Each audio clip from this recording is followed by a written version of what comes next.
Hello guys, if you look for EAS system original manufacturing, welcome to our Shenzhen HR tender. Today I would like to introduce our new and EAS RF systems. This is one set. Now I will show how to connect the one set antennas. Follow me. This is the cable for RX and TX.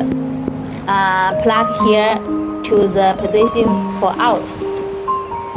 And this one for the position in.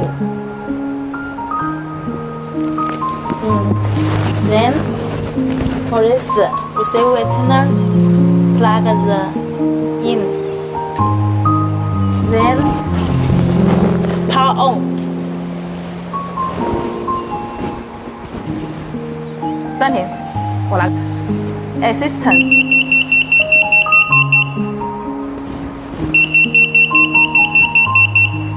This is the receiver EAS board. This is the transmitter EAS board. The range detection 1.7 meters.